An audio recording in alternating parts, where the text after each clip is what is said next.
Ապրիլի 2-ից սկսված Արցախին համազգային աջակցության շարժման ամենաակտիվ մասնակիցներն, ինչպես եւ կարելի էր սպասել, հայաստանյան տարբեր բուհերի ուսանողներն են, ոչ միայն ռազմական ակտիվ գործողությունների առաջին գիծ մեկնելու պատրաստակամությամբ, այլև ցանկացած տիպի, այդ թվում նաեւ ինտելեկտուալ աջակցություն ցուցաբերելու հաստատակամությամբ։ Ապրիլյան թեժ զարգացումների առաջին իսկ օրից Հայաստանի ամերիկյան համալսարանի ուսանողները անհապաղ ներգրավեցին Արցախին օգնության կամավորական շարժմանը, պատմում է Նունե Ալեքսանյանը։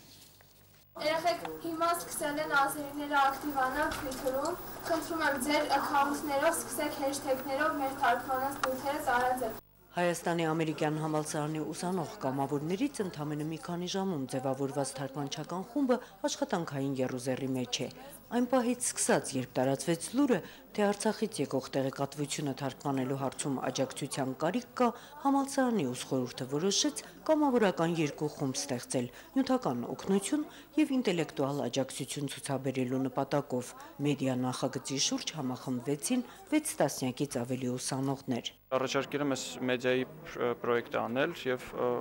ավելի հասանելի դարձնել պաշտոնական ռեսուրսների հասանելիությունը միջազգային մամուլին եւ հանրությանը։ Մարտական գործողություններին զուգահեռ ակտիվացող ապատեղեկատվությունը կանխելու նպատակով ուսանողները թարգմանում եւ իրենց Facebook-յան էջում տեղադրում են միայն հավաստի աղբյուրներից ստացված նորությունները։ Հանրապետության նախագահի աշխատակազմի, պաշտպանության բանակի եւ պաշտպանության նախարարության պաշտոնական տեղեկատվությունը ավելի ճշգրիտ աշխատելու նպատակով անցկացրել են մեդիագրագիտության կարճատև դասընթաց։ Արագ դասընթաց անցկացրեցինք մեդիա գրագիտության մասին, այսինքն ինչպես ճիշտ օգտվել, որ աղբյուրներին վստահել, որոնց չէ,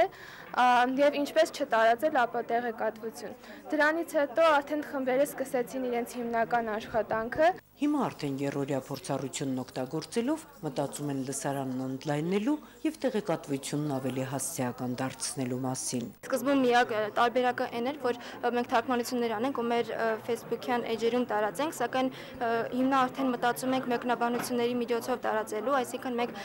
մեր համար թիրախ ենք ընտրել տարբեր միջազգային լրատվականներ, կոնկրետ խումբ է ձևավորվել, որ նրանց մեկնաբանություններով արդեն տարածենք այն ամենին, ինչ որ մենք Facebook-ով ենք տարածում կամ Twitter-ով, այդպես մենք լսարանին ավելի ուղղակիորեն կարող ենք հասնել ու ավելի ուղղակիորեն կարող ենք մեր ազդեցություն ունենալ միջազգային հանրության վրա։ Համալսարանի կամավորների մյուս խումբն էլ միացել է Մաշտոցի պուրակի ակցիային եւ զբաղվում է նյութական օգնության հավաքագրմամբ։ Համալսարանի մի խումբ տղաներ, որ որոշեցին, որ աջակցեն իրենց ընկերներին, ովքեր որ սահմանում են այս պահին գրվում են մեր հողի համար, հավաքվեց բավականին շատ պարագաներ համալսարանում, թե ծխախոտի, թե քաղցրավենիքի, թե հագուստի տեսքով, այնուհետև հավաքված մոտավորապես 278,000 դրամով տղաները գնեցին արդեն սնունդ, հագուստ, էլի ծխախոտ, այդ բոլոր պարագաները եւ մենք միացանք Մաշտոցի պուրակի ակցիային, նրանց միջոցով ենք պատրաստվում ուղարկել։ Թարգմանչական խմբում անգլերենից ու ռուսերենից բացի ուսանողները թարգմանություններ են կատարում նաև արաբերենից, իսպաներենից ու ֆրանսերենից։ Թարգմանիչների ու լեզուների ցանկն աստիճանաբար ընդլայնվում է։ Համալսարանականները փաստում են, աշխատելու են այնքան, քանի դեռ Արցախն ունի իրենց աջակցության կարիքը։ Մի հոգի կա, որ ադրբեջաներենի մասնագետը ինքն էլ է։ 3 հոգի ադրբեջաների։ Ես էլ ունեմ ադրբեջաների։ Նունե Ալեքսանյան, Տիգրան Բաբայան, Առաջին ալիք։